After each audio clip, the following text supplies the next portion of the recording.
So I'm Mary Lou Horst, and I wear two hats right now: interim director of the Schlegel CLRI, but also the leadership program coordinator with Conestoga College. So and that's what I'm going to be talking about today.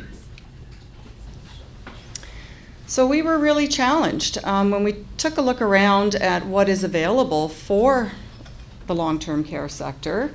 There are some leadership programs out there, but many of them are at maybe a executive level of training, maybe at a university level of training, maybe commit many years to go through the training. And we thought, wow, we really need to do something that is very applied, very applicable to long-term care, and we need to get that going sooner than later. So Conestoga College, the RIA and the CLRI partnered and built on a program, or I guess it was like an internal continuing education program from Schlegel Villages focused on leadership. And then we worked hard to tweak that to actually then bring it to Conestoga College, where it's parked right now, and develop it into a certificate program. And that has been going since 2013. We knew that we needed something very innovative, something different, because, hey, we have a pretty solid idea with what you're dealing with today on the ground in long-term care. And I don't know, who doesn't deal with change here on a day-to-day basis? And the struggles that leaders in long-term care homes are dealing with. So if we're going to get from where we are today to where we want to be tomorrow, we're going to have leaders that are able to transform long-term care homes, carry that torch, and keep that going forward. If we're going to get to that reality, and we truly believed that leaders are very critical in the starting point for many long-term care homes, many organizations, as they start on that journey for culture change. And even if you're on your journey, there's still tons of room for leaders to continue to improve and strengthen their leadership skills. So we have a program that's now 184 hours. It's spread out across 8 months. We were told when we did our first trials that we needed more breaks because life is long-term care, right? They're out there putting out fires, accreditation, ministry comes in, and oh my gosh, you want me to do all these assignments. Yeah, we do. But it's a hybrid learning format. And actually, I don't know where she's sitting. We have a student in the leadership program right now with us today. So it's a hybrid learning format. So we have 5 in-class days. And we've gotten quite slick. We can actually do it with online streaming now for those in-class days. So if you can't show up in person, which is what we love, for sure join in remotely. And then the rest of it is all delivered by webinars. And after you don't have to prepare for the webinar, we figured that out. It's pretty hard to prepare for a webinar when you're running a long-term care home and dealing with those fires. But after the webinar is completed, we ask you to complete an applied exercise. What we want to do is we want you to practice being a leader. We don't want a theory paper. I'm not going to mark you for your spelling mistakes or not dotting your I's. What I want to know is how you took what we just talked about in the webinar and how you're going to change things in your long-term care home, how you're going to use that concept. Ideally, we'd love you to be in the program with a few colleagues so that you can do some of the exercises that are there are actual group exercises.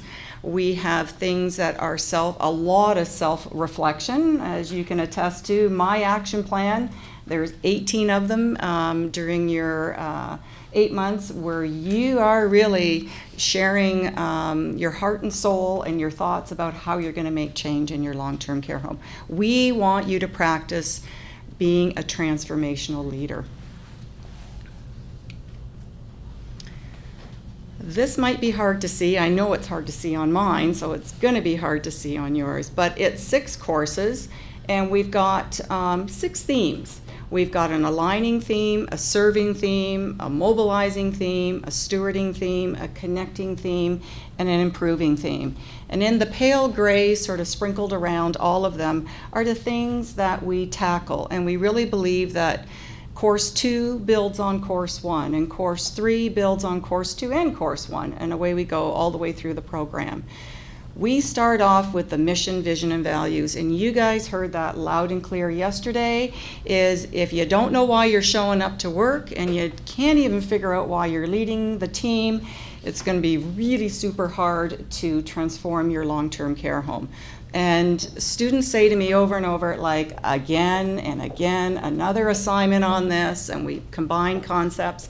They understand, once they get through the program, why that is so critical for you to understand why you do what you do, and especially if you're going to transform things.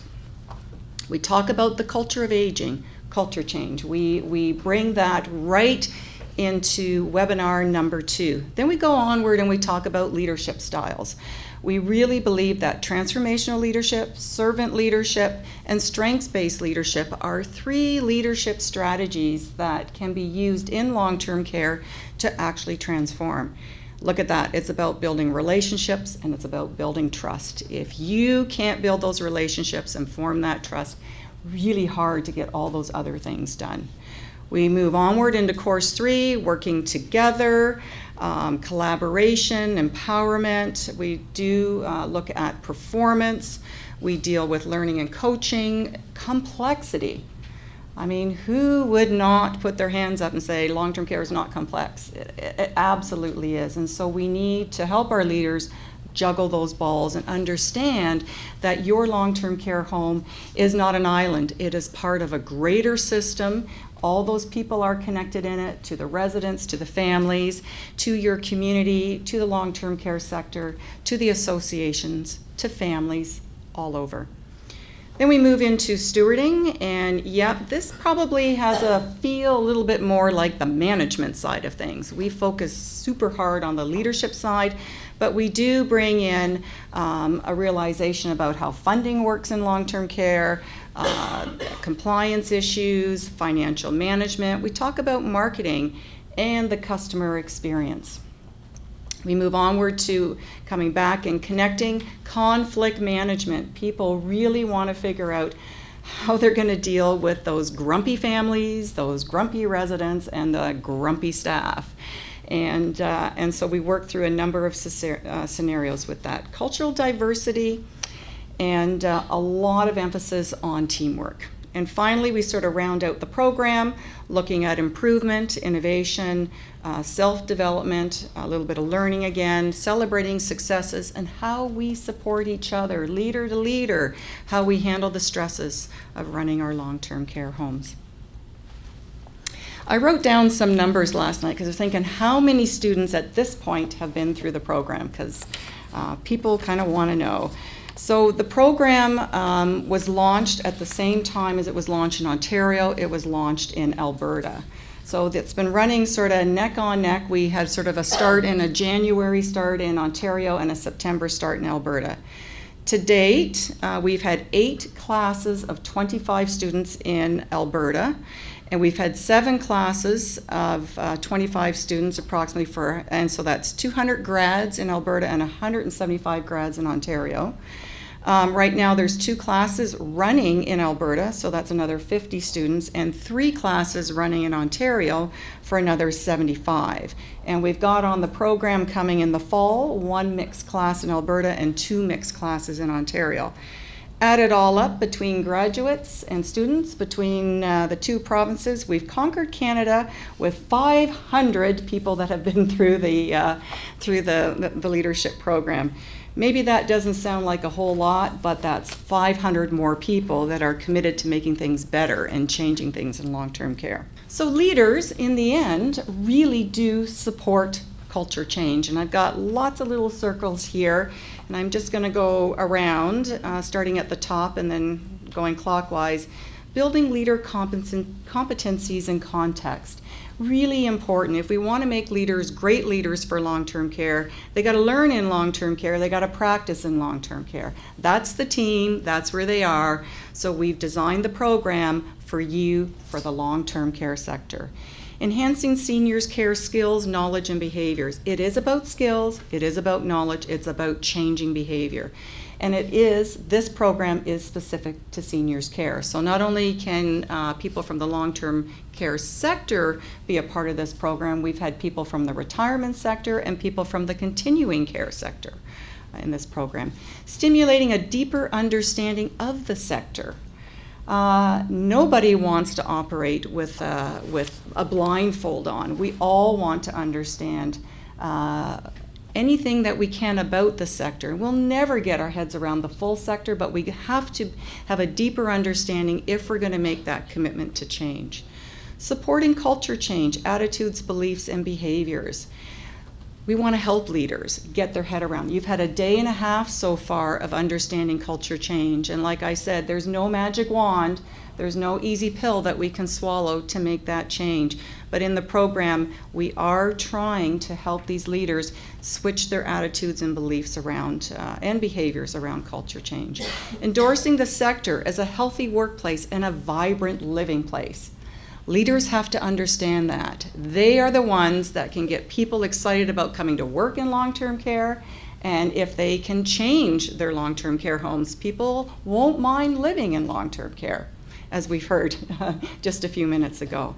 Empowering leaders to mobilize staff to work together. That's been a very important theme the last day and a half. We have to learn how to work together. There's far too much work to go around.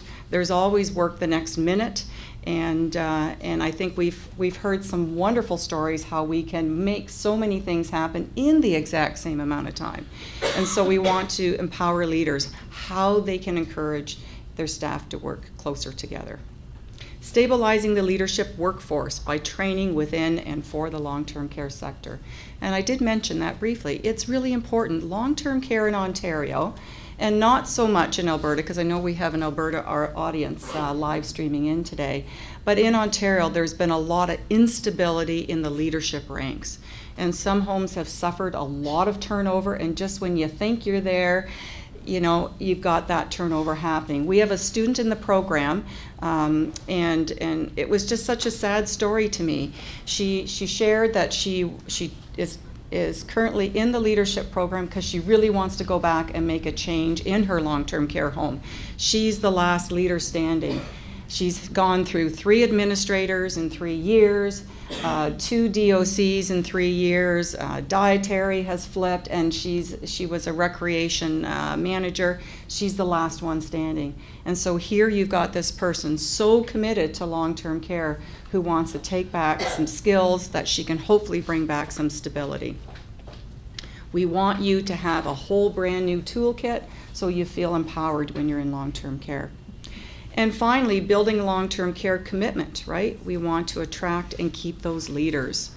So if we spent all this energy convincing people to come to long-term care, we certainly don't want them to leave or run out that door.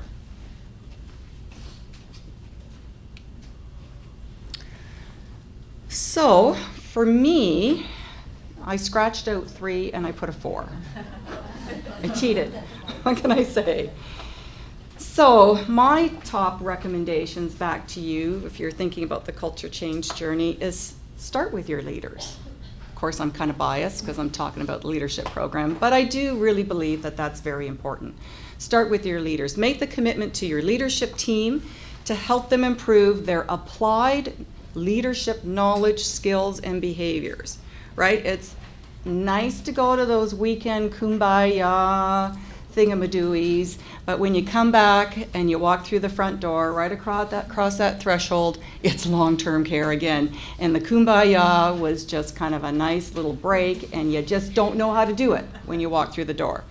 So we really believe, make a commitment to your leadership team. You need to help them, just like everybody else. They need help. Include all your leaders, okay? If you really think sending out the Lone Ranger out there, okay, so maybe you want to scope out the program and you want to know if it kind of works and you get the info back. That's a big torch for somebody to carry solo in an organization. And so I would really recommend that you include as many leaders as possible, and maybe you have to stage it over time, but build your leadership bench strength. That is going to support any of those changes that you're hoping to ever achieve, let alone sustain in your organizations. Lead from your vision. If I'm teaching, you're going to learn about your vision, your mission, and your values, and how critical that is. Inspired leaders need to show the way and encourage the heart throughout your culture change journey. They can't turn it off. Yeah, they'll have a grumpy day here or there, and it's not too good, but they can't turn it off. So we certainly, I recommend is that you do help them fully understand your organization's vision, mission, and values, and they are going to be the walking truth of that going forward. And finally, my fourth one that I squeezed in, which I think everybody has said today, build relationships. And when I speak with my students, I remind them leadership is about relationships over and over and over and over again. And you know what? It is so, so true. Leadership equals relationships built on trust, optimism, support, inspiration, and compassion. And if we expect our staff and our team to emit all of those qualities, we want them to show that to residents and families, to their colleagues that they're working with. We got to do it, right? This is when we got to get right down to the walking the talk, and we have to show it all. There you go. Thank you. Does this program that you offer also qualify people for the leadership, for the credentialing that the province expects? Yeah, so the province doesn't endorse one program over the other, but they do recommend a certain number of hours of training that has to go in. So it does meet the 100 hours of training. So we're at 184 for this. Absolutely. So there are students and graduates who have used that certificate from Conestoga College. So when you graduate, you get an official transcript from Conestoga College. You get a mark for each course. And yeah, you actually get a graduate certificate that you can bring to your organization, for sure. Mm-hmm. I think that's what people wanted. They just didn't want, it was great. I took this course, and I just sort of, they wanted something that they could take back to long-term care. Mm-hmm. Now, we do offer bursaries. So the CLRI puts forward bursaries towards the cost of the program. So it reduces the cost by approximately 30% for registrants. And we've had students from all professional backgrounds, all disciplines. We've had students who are personal support workers, neighborhood coordinators. We've had dietary. We've had course administrators, nursing. I've had all sorts of other support staff, like reception staff, who they felt needed to go through the training.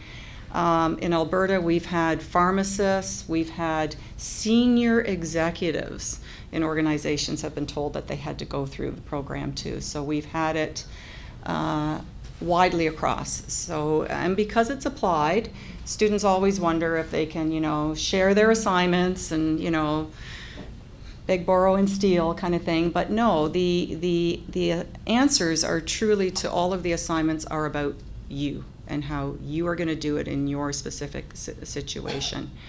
No exams. We just have a series of applied assignments. Most of them are 1 or 2 pages. They are survivable, right? They are survivable. And they are marked. And then the in-class days, we do lots of practice exercises and sort of build on what we did in the various courses. Okay.